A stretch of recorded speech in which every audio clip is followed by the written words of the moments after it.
Hello நண்பா, பல வருடங்களுக்கு பிறகு எஃப்சிஐ அதாவது ஃபுட் கார்பரேஷன் ஆஃப் இந்தியால இருந்து ஒரு புது அறிவிப்பு வந்திருக்கு. நிறைய பணியிடங்கள்ங்க இந்த ஃபுட் கார்பரேஷன் ஆஃப் இந்தியால ஆல்மோஸ்ட் எல்லா படிப்புக்குமே பணியிடங்கள் இருக்கு. இது என்ன மாதிரி ஆப்பர்ச்சுனிட்டி, என்ன தகுதி, என்ன சம்பளம் எல்லாத்தையுமே டீட்டெயில்டா நான் இந்த வீடியோல சொல்றேன். முக்கியமா தேர்வும் தமிழ்நாடு, பணியிடமும் உங்களுக்கு தமிழ்நாட்டுல இருக்கு. அதாவது ஜோன் வைஸ் பிரிச்சுமே வேகன்சி வந்துடும். எனக்காக இந்த வீடியோக்கு ஒரு லைக்கும், வேலை தேர்ற உங்க ஃப்ரெண்ட்ஸ்க்கு இந்த வீடியோவை ஷேர் பண்ணிட்டு மட்டும் கண்டினியூ பண்ணுங்க. டைரக்டா டைம் வேஸ்ட் பண்ணாம கண்டென்ட் குள்ள போயிடலாம். இந்த ஒரு வீடியோ அப் டு எண்ட் வரையும் பாக்குறீங்க அப்படின்னா இந்த எஃப்சிஐல என்னென்ன போஸ்டிங் இருக்கு, என்னென்ன எலிஜிபிலிட்டி, அப்புறம் என்ன சேலரி எல்லாமே அப் டு டீடைல்டா உங்களுக்கு தெரிய வந்துடும். ஓகே ஓகே இப்போ இந்த எஃப்சிஐ தொடர்பா ஒரு நியூ நோட்டீஸ் வந்து ரிலீஸ் ஆயிருக்கு. இது வந்து பாத்தீங்கன்னா அபிஷியல் தான். ஓகே ஓகே இந்த நியூ நோட்டீஸ் மூலமா நமக்கு என்ன தெரிய வருது அப்படின்னா இந்த ஃபுட் கார்பரேஷன் ஆஃப் இந்தியால இருக்கக்கூடிய வேகன்சி ஆல்மோஸ்ட் கிட்டத்தட்ட 5 வருடங்களா ஃபில் பண்ணக்கூடிய வேகன்சி எல்லாத்தையுமே விரைவில் எடுக்க போறாங்களாம். எஃப்சிஐ அதுக்கான ஒர்க்கை ஃபாஸ்டரா பண்ணிட்டு இருக்கோம் அப்படிங்கறத சொல்லியிருக்காங்க. ஓகே, அப்படி இந்த ஃபுட் கார்பரேஷன் ஆஃப் இந்தியால என்னென்ன வேகன்சி தான் இருக்கு அப்படிங்கறத நான் சொல்றேன். இது வந்து பாத்தீங்கன்னா 2024 படி எவ்வளவு வேகன்சி அப்படிங்கறத இப்ப ரீசெண்டா ரிலீஸ் பண்ணிருந்தாங்க. இதுல போஸ்ட் அண்ட் கேடர் பாருங்க, கேட்டகரி பாத்துக்கோங்க. ஓகே, ஃபர்ஸ்ட் வந்து பாத்தீங்கன்னா இந்த மேனேஜர் லெவல் கேட்டகரிஸ் எல்லாமே வரும். ஓகே, மேனேஜர், ஜெனரல் அப்படி இப்படின்ட்டு. ஸோ இதுல நம்ம சவுத் ஜோன் வேகன்சிஸ் பாருங்க, சவுத் ஜோன் மட்டும் உங்களுக்கு தனியாவே வந்து கொடுத்திருக்காங்க. ஓவராலா இந்தியா முழுவதும் 6221 வேகன்சி அப்படிங்கறதையுமே அப்டேட் பண்ணிருக்காங்க. இதுல இன்ஜினியரிங் கேடரும் வருது. ஓகே, சோ இந்த மாதிரி வேகன்சிஸ்க்குலாம் நீங்க எனி டிகிரி முடிச்சவங்க அப்ளை பண்ணிக்கலாம். அப்புறம் இன்ஜினியரிங் பிடெக் முடிச்சவங்க அப்ளை பண்ணிக்கலாம். இது எல்லாமே பாத்தீங்கன்னா மேனேஜர் லெவல் போஸ்டிங்க. சோ நோட் பண்ணிக்கோங்க, இதுல வந்து ஒரு 6200 வேகன்சி. அடுத்து வந்து பாருங்க, இது வந்து இன்னொரு ஆப்பர்ச்சுனிட்டி. இதுல கேட்டகரி வைஸ் பிரிச்சு கொடுத்திருக்காங்க. இதுலயுமே பாத்தீங்கன்னா ஹியூஜ் வேகன்சி இருக்கு. இதுல இந்த டெக்னீஷியனா இருக்கட்டும், இந்த மாதிரி வேகன்சிஸ் எல்லாமே ஃபில் பண்றாங்க. இதுலயுமே பிடெக் முடிச்சவங்க, எனி டிகிரி முடிச்சவங்களுக்கு வாய்ப்பு இருக்கு. ஓகே, இந்த ஃபுட் கார்பரேஷன் ஆஃப் இந்தியா வேகன்சிக்கு ஏன் இவ்வளவு பேர் வெயிட் பண்றாங்க அப்படின்னா இதுல வந்து எல்லா படிப்புக்குமே ஆப்பர்ச்சுனிட்டி இருக்குங்க. 8th 10th முடிச்சவங்களுக்கு அசிஸ்டன்ட், பியூன் அந்த மாதிரி வேகன்சிக்கு தனியா நோட்டிபிகேஷன் வரும். எனி டிகிரி முடிச்சவங்களுக்கு பிடெக், டிப்ளமோ எல்லாருக்குமே இதுல ஆப்பர்ச்சுனிட்டிஸ் இருக்கு. ஓகே, உதாரணத்துக்கு இது கடந்த முறை வந்த நோட்டிபிகேஷன். இதுல வந்து என்னென்ன வேகன்சி ஃபில் பண்ணிருக்காங்க அப்படின்னு சொல்லி பாருங்க. வேகன்சி விடுறப்ப நார்த் ஜோன், சவுத் ஜோன் பிரிச்சு கொடுத்திருப்பாங்க. கடந்த முறை பாத்தீங்கன்னா சவுத் ஜோன்ல ஜேஇ எடுத்திருந்தாங்க, ஜூனியர் இன்ஜினியர் எடுத்திருந்தாங்க சிவில்ல.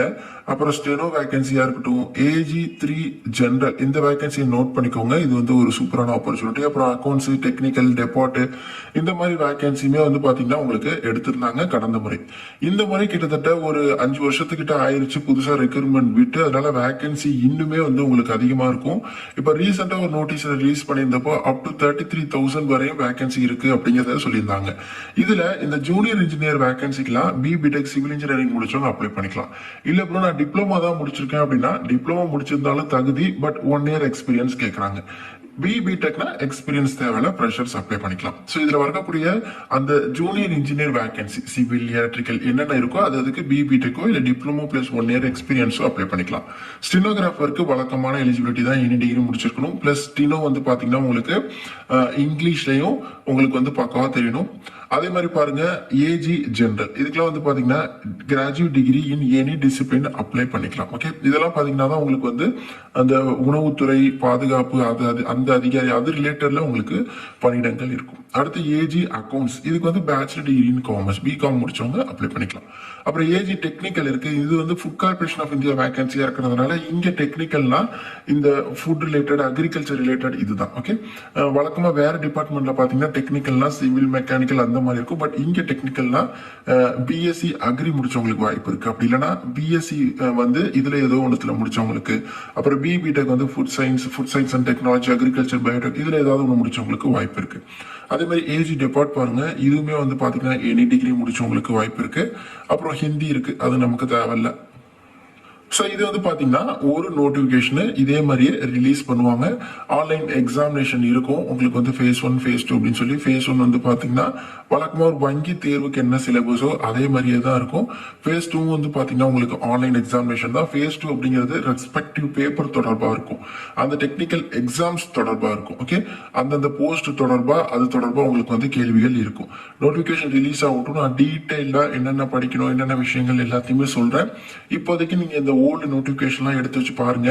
இந்த நியூ நோட்டீஸ் பத்தி நார்த் சைடு பெரிய பெரிய யூடியூப் சேனல்ஸ்ல எல்லாம் வீடியோஸ் போட்டிருக்காங்க, நீங்க போயிட்டு செக் பண்ணுங்க. நான் வீடியோ போடுறேன்னு கிடையாது, நீங்களும் போய் கிராஸ் செக் பண்ணிக்கலாம் இவங்க சொல்றது உண்மைதானா அப்படிங்கிறதையுமே. ஏன்னா உங்களுக்கே தெரியும், யூடியூப் போனாலே தெரியும் இருக்கா இல்ல, யார் யார் போட்டிருக்கா, அவங்களா ட்ரஸ்டபிளா, உண்மையில இந்த எக்ஸாம் வரப்போதா அப்படிங்கிறது எல்லாமே. ஏன்னா நம்ம மற்ற சேனல் மாதிரி சும்மா வரப்போகுது அப்படிலாம் கிடையாது. ஏதாவது ஒரு பேப்பர் ஆடோ இல்ல இந்த மாதிரி ஒரு ஆதாரமோ அதுவும் கவர்மெண்ட் தரப்புல இருந்து இருந்தா மட்டும்தான் நான் உங்களுக்கு வீடியோவாவே போஸ்ட் பண்ணுவேன். ஸோ கொஞ்சம் வெயிட் பண்ணுங்க, வேகன்சி வரப்போகுது அப்படிங்கிற அப்டேட் கொடுத்துருக்காங்க. டீட்டெயில்டான நோட்டிஃபிகேஷன் வரட்டும், ஷார்ட் நோட்டீஸ் வரட்டும், எல்லாத்தையுமே நான் நிச்சயமா உங்களுக்கு அப்டேட் பண்றேன். நீங்க எந்த படிப்பு படிச்சிருந்தாலும் இந்த எஃப்சிஐல உங்களுக்கு ஆப்பர்ச்சுனிட்டி இருக்கு. அதுவும் இந்த உணவு பாதுகாப்பு துறை ரொம்பவே ரேரான டிபார்ட்மெண்ட் அப்படின்னே சொல்லலாம். சேனலை சப்ஸ்கிரைப் பண்ணி வச்சுக்கோங்க. நிறைய பேருக்கு வீடியோ ஷேர் பண்ணுங்க. தேங்க்ஸ் ஃபார் வாட்சிங். Take care and bye. Tata.